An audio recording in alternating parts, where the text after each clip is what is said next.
चला गया तो जैसे घर में वीरानी ने डेरा डाल दी। पता नहीं कैसा मर्द है जो बीवी की कमाई खा रहा है। तौबा तौबा।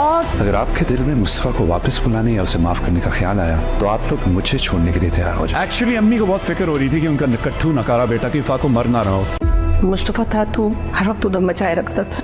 उसका पहले ही अपने पेरेंट्स से अपसेट है और मैं अपने वालिदैन से पैसे ले लूँ, मैं सिस्टम मान नहीं तोड़ सकती। मैं नाकाम, मैं बीवी के धंधे पे ऐसे पाँव रख के तरक्की नहीं कर रहा। कभी मैं कभी तुम के आने वाले एपिसोड में आप देखेंगे कि मुस्तफ़ा की माँ बहुत ही उदास होती है क्योंकि मुस्तफ़ा घर छोड़कर चला गया है और इसके घर होने से ही रौनक होती थी।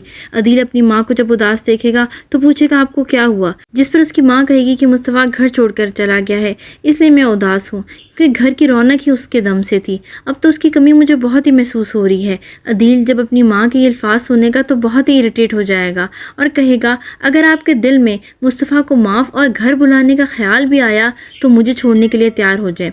दूसरी तरफ आप ये भी देखेंगे कि मुस्तफ़ा घर बैठ के काम कर रहा है और शर्जीना ऑफिस जाती है। जब मोहल्ले वाले ये देखते हैं कि मुस्तफ़ा रोज़ ही घर होता है और शर्जीना काम पर जाती है तो मोहल्ले वाले ये बातें बनाना शुरू कर देंगे कि पता नहीं ये कैसा मर्द है कि बीवी की कमाई खा रहा है। मुस्तफ़ा जब ये बातें सुनता है तो मुस्तफ़ा बहुत ही गुस्सा हो जाता है और लेकिन इस पर शर्जीना इसे दिलासा देती है कि तुम इन बातों की तरफ ध्यान ना दो। दूसरी तरफ शर्जीना जब अपने माँ बाप के घर जाती है तो इसकी माँ इसको कुछ पैसे देती है, लेकिन शर्जीना ये पैसे लेने से इनकार कर देती है और कहती है कि मुस्तफ़ा अपने माँ बाप से पहले ही नाराज़ है, अगर मैंने आपसे ये पैसे ले लिए तो उसका मान टूट जाएगा, इसलिए मैं मुस्तफ़ा का मान नहीं तोड़ना चाहती। इसके बाद अदील को ख्याल आता है कि क्यों ना मुस्तफ़ा और शर्जीना के घर जाया जाए और ये देखा जाए कि वो किस हाल में है।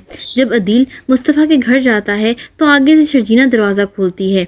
शर्जीना अदील से कहती है तुम यहाँ क्यों आए हो, जिस पर अदील कहता है अम्मी को बहुत फिक्र हो रही थी कि इनका नकारा और नकट्टू बेटा किस हाल में है, फाके तो नहीं कर रहा। जब अदील ये बातें शर्जीना को सुना रहा होता है तो ऊपर से मुस्तफ़ा भी आ जाता है। वो ये बातें सुन लेता है और अदील से कहता है तुम मुझे नकारा कह रहे हो, मैं तुम्हारी तरह तो नहीं जो बीवी के कंधे पर पाँव रख कर तरक्की कर रहा हूँ। अब तुम्हारी बहुत ही बेइज्जती हो गई है, इसलिए यहाँ से चलते बनो। ये था कभी मैं कभी तुम के आने वाले एपिसोड का प्रोमो। अगर आपको मेरी वीडियो अच्छी लगे तो चैनल को सब्सक्राइब कर दें, वीडियो को लाइक और शेयर कर दीजिएगा।